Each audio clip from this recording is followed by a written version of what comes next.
If you're thinking about buying a computer, here's a little pop quiz for you. Do you know the difference between these processors? Or the difference between these hard drives? What about these laptops? Or gaming machines?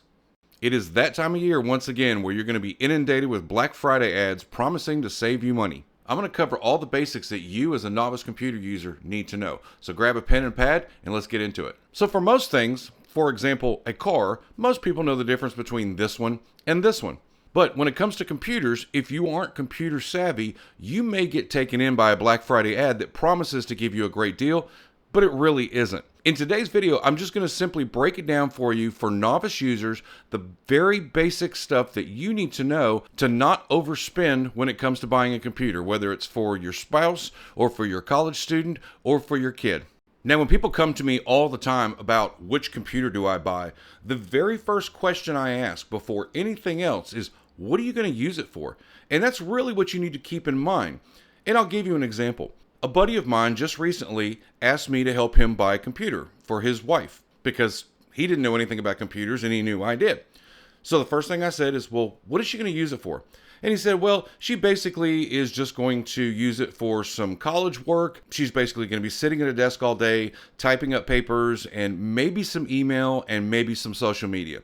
And at that point, I knew exactly what direction to go. I wasn't going to tell him to go buy some high-performance computer that is double what his budget was when this computer would have been just fine and saved him a ton of money. So what you need to first realize is when you are purchasing a computer, and this goes to whether you buy a desktop or a laptop, and I'll get into that in a second, you need to factor in, what is it really going to be used for? Is it going to be for a student away at college? Is it going to be for your 13-year-old son who wants his first gaming computer?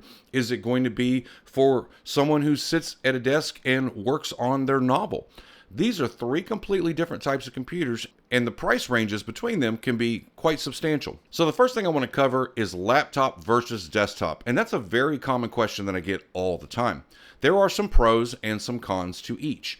First of all, if you want a laptop, the pros are that it's completely mobile, so you can pick it up and take it anywhere. You can go sit on your back patio and surf the internet, do whatever you need to do. You aren't confined to one specific space.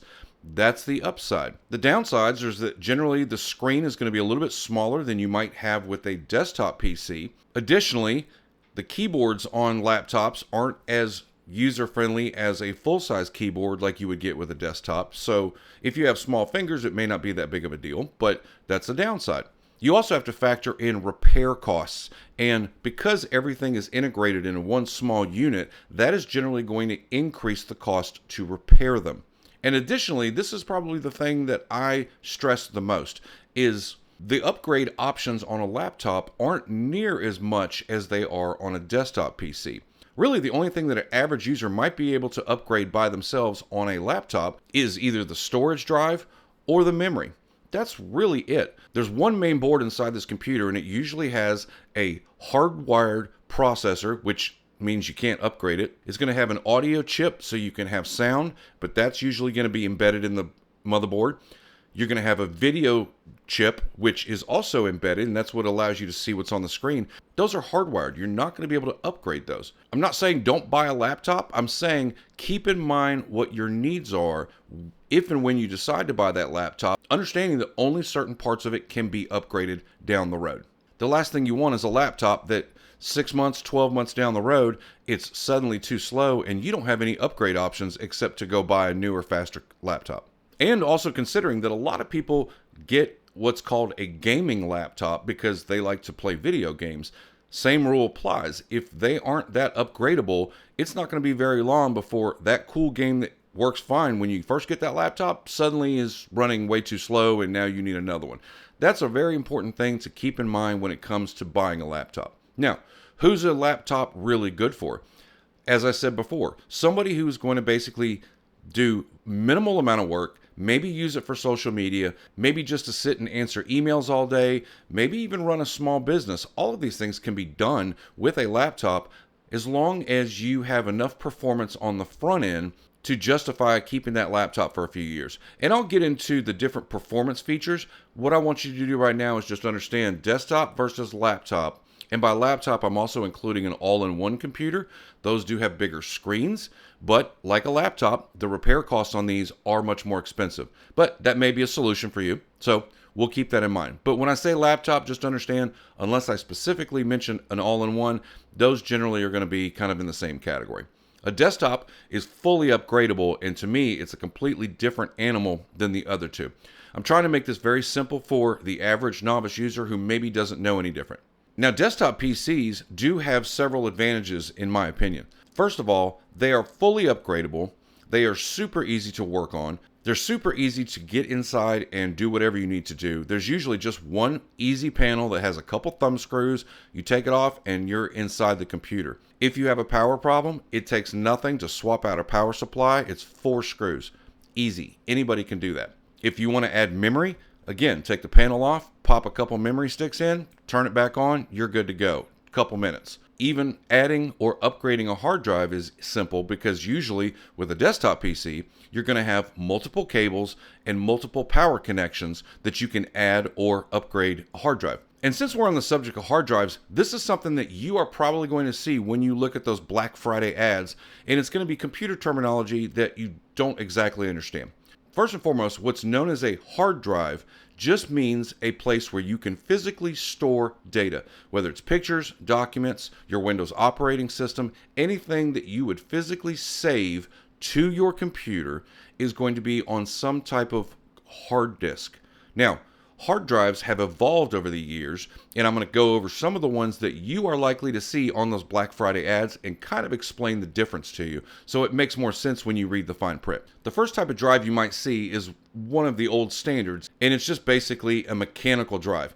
It's called HDD. So if you see HDD in the ad, it's referring to that. And basically what it is there are platters inside, physical platters that look like a record player, and there's a read-write head that has to go over those platters and pull ones and zeros off of it in order to do whatever it is you need to do on the computer, whether it's open a file or save a file or whatever.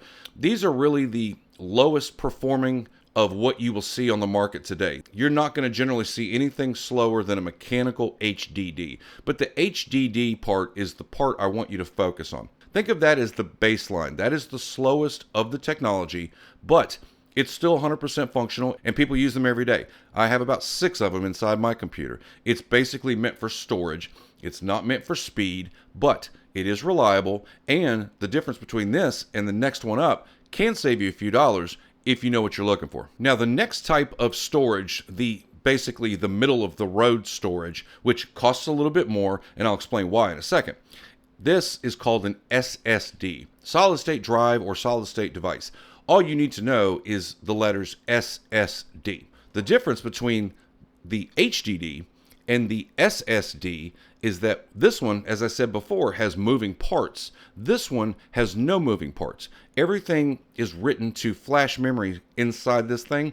There's literally no moving parts. So this SSD is going to probably be 5 to 10 times faster than your traditional HDD, simply because if there's no moving parts, it's going to be a lot faster. Now, the downside is sometimes these can get way more expensive than these, and they both do the same thing. You can run your Windows operating system or whatever operating system you want off a traditional HDD with the storage platters on them, but the SSD is going to give you better performance. The downside is, for example, the storage capacity. So with the traditional storage drive, for example, you would probably be able to get, I would just ballpark, say 1 terabyte of storage for the equivalent of probably anywhere from 256 gigabytes to 512 gigabytes in the SSD, if we're talking apples to apples and ballpark pricing. Now, that being said, do you need a terabyte of storage? Most average people don't come anywhere close to filling up a 1 terabyte drive. In that case, why would you spend the money for a 1 terabyte slower drive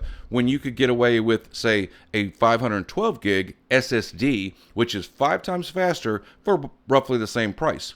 Or you might find a 500 gigabyte HDD that will be somewhat less expensive than a 1 terabyte. So these are things that you have to factor in.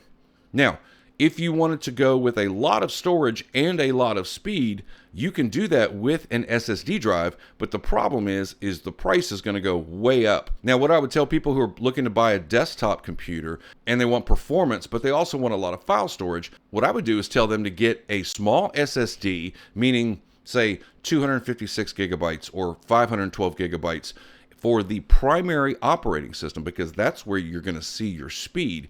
And then maybe get a second drive to plug into that desktop that you can store your documents, your pictures, and all that stuff on. And you don't really need super performance to access that stuff, but you do want the performance that comes with an SSD drive. So those are the two primary ones that most people are going to see, but there's a third option. The third option is what is becoming more and more popular now. This is what's known as basically an M.2 drive. There are some variants of the M.2, but for the sake of the video, I want to keep this kind of basic for you. So this basically works the same as this, no moving parts, but it's much faster. And it's much, much faster than this. And again, there are a couple variants of this that one is even faster than the other, but they're still faster than this and way faster than this. But with speed comes lack of storage and higher cost. So for example, since we're talking about hard drives, my friend who said his wife is going to just get a laptop that she's basically just going to sit in all day, work from home, send emails, maybe do some social media. Honestly, the typical HDD drive is going to probably save them at least $50 to $100 over one of these. Now, this is going to be a lot faster. And the good news is this argument's kind of going the way of the dinosaur, because it's harder and harder to find these, but they still exist and stores will still sell them to you. And if you don't know the difference, you're going to buy a computer with what you think is a fast 1 terabyte storage drive, but it's actually a 1 terabyte spindle drive that's going to be a little bit slower. I would much rather have a 512 gigabyte SSD, especially if it's the same price as a 1 terabyte spindle drive. You're just going to get faster speed, therefore you're going to be happier. Have you found yourself stuck with a non-working or possibly pirated copy of Windows?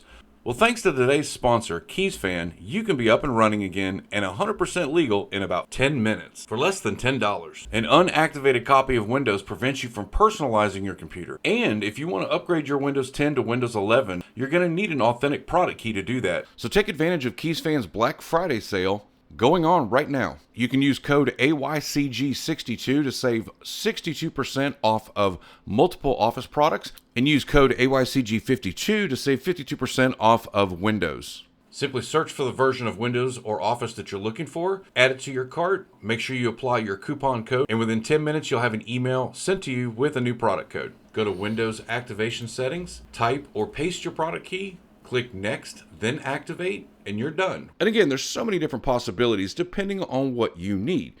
For example, what I do here, making YouTube videos, I need power and I need performance. So I have one of these drives, which is basically the fastest possible drive in existence, but I store and archive my stuff on one of these because I can buy a bunch of these for way less and they're more reliable for long-term storage. But when I need performance, I need my files, my video editor, all that stuff to access this drive, because this drive is going to give me that super powerful punch that I need.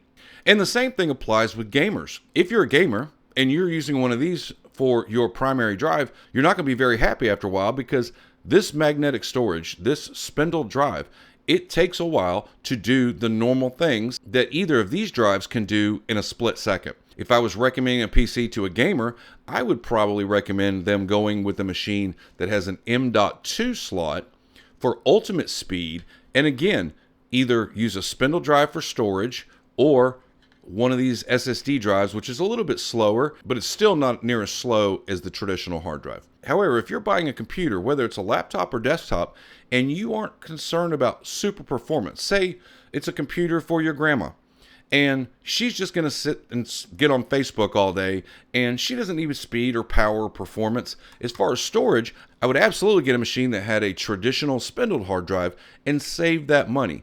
Grandma doesn't need power and performance. She just wants a computer that's going to work.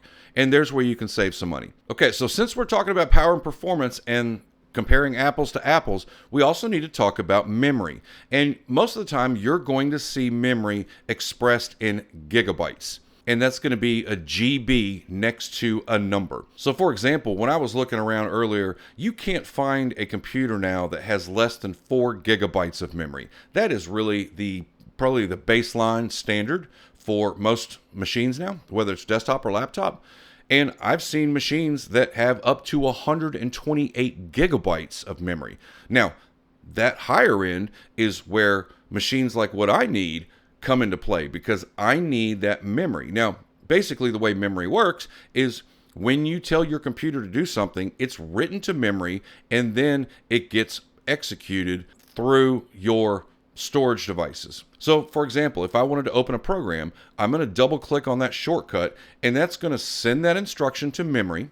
And then the memory is going to then send that to my storage device and say, hey, go find this file and open it, right? Pretty simple.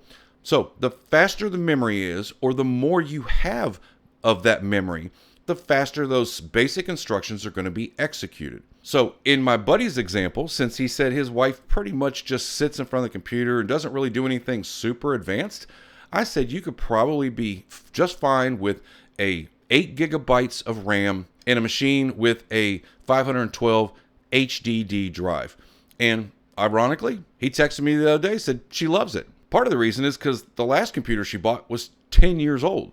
And to her, this thing is like a Ferrari, but not at Ferrari prices. And that's really the key, is what are you going to do with this computer? One of the big things that I'm hearing lately is people saying that their kid wants a gaming computer. And if you have kids, you probably know exactly what I'm talking about, is they say, I want a gaming computer, because everybody wants to play games. And that's totally fine. That's totally cool. So the bigger question when it comes to a gaming computer is, if it's for a 13-year-old who wants to get into gaming, there's absolutely no reason why you would go buy a top-of-the-line gaming machine for someone who is just getting into gaming. I have seen personally where people will buy their 13 or 14-year-old kid a $2,000, $2,500 gaming computer because they just went on Amazon and said, well, what's the best seller? Well, this one's $2,400. Okay, I'll buy that one. And they could have got similar happiness out of that kid for probably a third to a quarter of what they spent. An additional thing to keep in mind with gaming computers, and this is kind of important, and I tell people this all the time. If you start with a super high-end gaming computer, there's really not a whole lot of room for moderately priced upgrades. Think about next Christmas. Think about their birthday. They may suddenly want to upgrade their video card. Well, if the next video card upgrade from what they have is $1,200, that's not doable for a lot of people. But if you get them into gaming with a lower, more bare bones, less powerful part computer, now all of a sudden you can spend a couple hundred, $200, $300, $400 maybe, and buy them an upgraded card that's going to keep them happy for years, and you saved yourself $700, $800, $900 or more. I would never, ever, ever in a million years buy a top of the line, right out of the box, everything, all the bells and whistles, max memory, super awesome fast hard drives, all the bells, all that stuff. I would never do that, because you're going to spend $2,000 plus. And what happens in a year when the kid decides he really doesn't want to game anymore?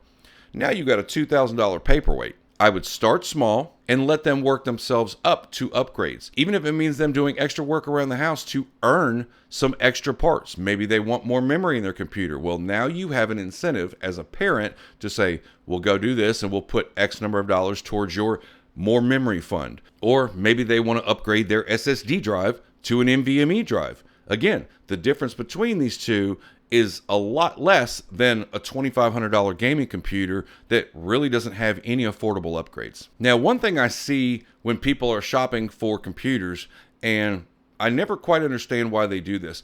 You'll see laptops now that are touchscreen, and that's pretty common, but those touchscreen laptops are almost always more expensive than the non-touchscreen. So the question I would first ask is, do you need a touchscreen? Like me, I hate fingerprints. I won't touch a single touchscreen even if I have one, just because I won't do it. I'll spend all day wiping fingerprints off of it. So why would I spend the money for a touchscreen laptop that I'm never going to touch?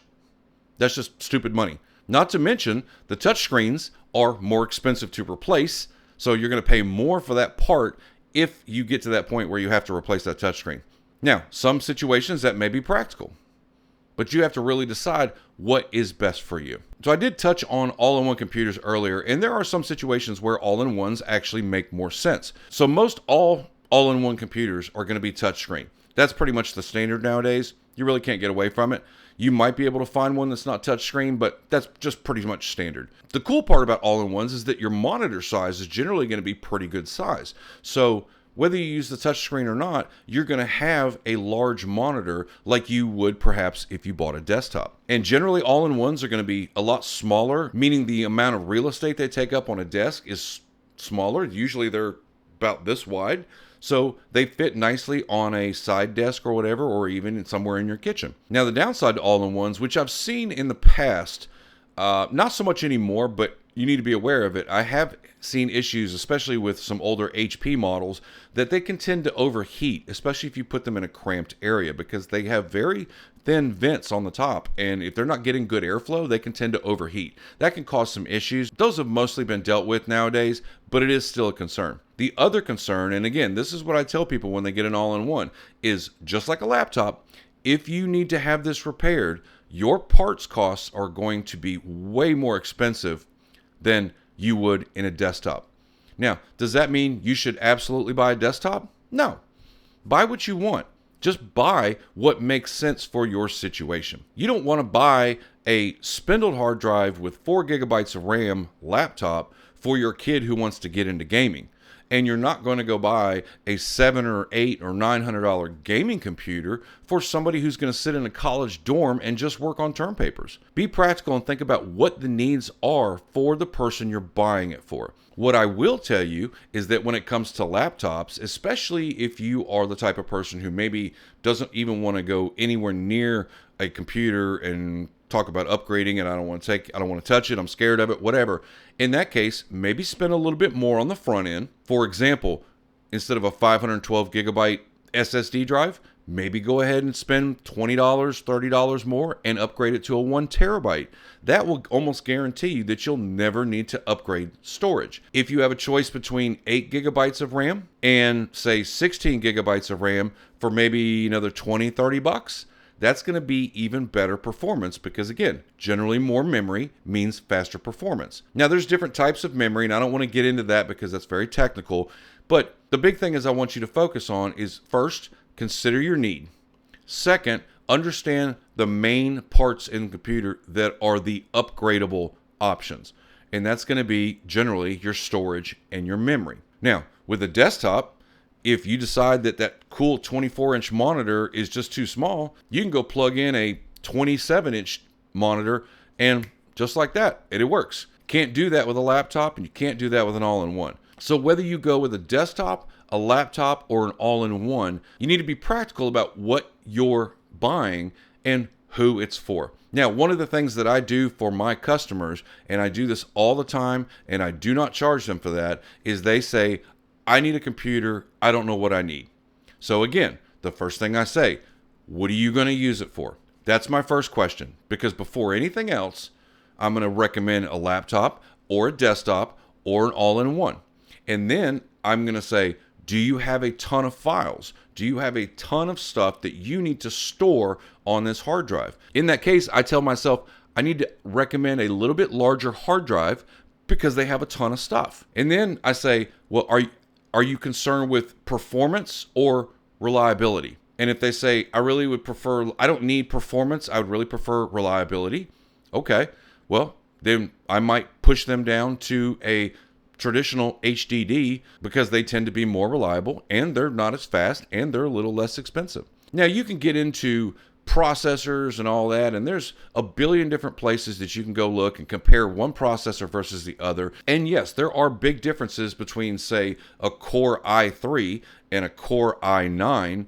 There are major differences. But if who you're buying for would be just fine with a Core i5's performance, why spend the extra money on a Core i9? There's a ton of different factors that go into that, but the three things that I really wanted you to focus on is A, think about what is the need, B, what is your budget, And don't focus so much on brand. I've never been big on brand preferences. Most computers are kind of the same inside.